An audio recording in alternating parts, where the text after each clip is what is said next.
انا هي حشيته. هحط بقى ايه من شوربة الفراخ. بصي يا جماعة، شوربة الفراخ بصي ولا كأنها شوربة لحمة. انا عايزة اقولك انا ما بحبش اصلا شوربة الفراخ بس انا الشوربة هنا عاملاها بطريقة كويسة قوي. جربيها على فكرة مش هتندموا.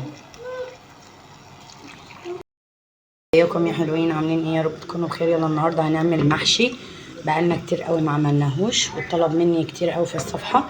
بس لو اول مره وتشوفوني ما تنسوش تعملوا لايك وشير عشان الكل يستفيد. هنا انا حطيت زيت وسمنه بلدي وقطعت بصل وهنسيبهم بقى اول ما يصفروا. هنا هنعمل محشي بتنجان وفلفل. هنا انا ما بخليهاش تحمر قوي عشان ما تعملكيش حموضه. انا هنزل بقى ايه بالقطه اللي احنا ضربناها في الخلاط. انا بضرب معاها يا جماعه فلفل رومي احمر. طبعا هو دلوقتي الموسم بتاعه. الحقوا جيبوه واعملوا هريسه شطه، وانا برضو طلب مني هريسه شطه وان شاء الله هعملها. انزل بقى بملح، كمون اسمر، رش شويه بهارات لحمه. بس كده هنسيبها بقى لما تتسبك. ايه نعمل الفراخ عقبال ما ما التسبيكه تتسبك. هنا انا جايبه الزبده، اللي متابعني طبعا عارف ان انا بعمل الفراخ كده. بنزل بقى بشوحها الاول. هي دي وراك بس انا مقطعاها عشان هي كبيره علشان تستوي كويس.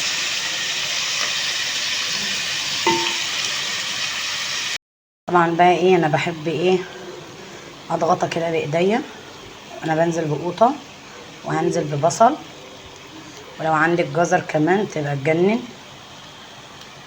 بصلايه ننزل بقى بالملح. انا بعمل كل ده قبل ما انزل بالميه. ننزل بقى بالفلفل الاسمر بالميه. الميه تغطيها ونسيبها بقى لحد ما تستوي. هي كده اتسبكت لسه مبتدئ. مادام عملت بقبقه كده تمام والزيت نطر لفوق كده وفي بصي تقلت قوي كده اهو كده، هي اتسبكت. انا عامله 2 كيلو بتنجان، هياخد معايا كيلو رز معاهم ربع كيلو فلفل. انا بعمل بالزياده عشان ما احتاجش تاني. هقلبهم. بصوا بقى يا حلوين، انا هنا حطيت الخضره بعد ما انا قفلت على الرز. تمام، انا بقفل على الرز ياخد مثلا 10 دقايق او 5 دقايق لحد بس ما ما يتشرب ويستهدى عشان اعرف احشي المحشي. بقى انا قلبته وهحشي بقى البتنجان بقى والفلفل وارجع لكم عشان ما اطولش عليكم. انا هي حشيته. هحط بقى من شوربة الفراخ. بصي يا جماعة، شوربة الفراخ بصي ولا كأنها شوربة لحمة. انا عايزة اقولك انا ما بحبش اصلا شوربة الفراخ بس انا الشوربة هنا عاملاها بطريقة كويسة قوي. جربيها على فكرة مش هتندموا.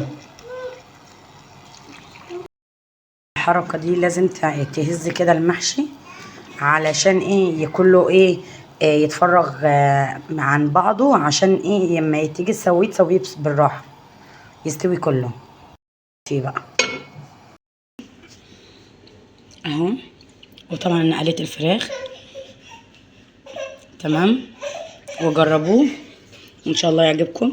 ولو الفيديو عجبكم ما تنسوش تعملوا لايك وشير عشان الكل يستفيد. سلام عليكم.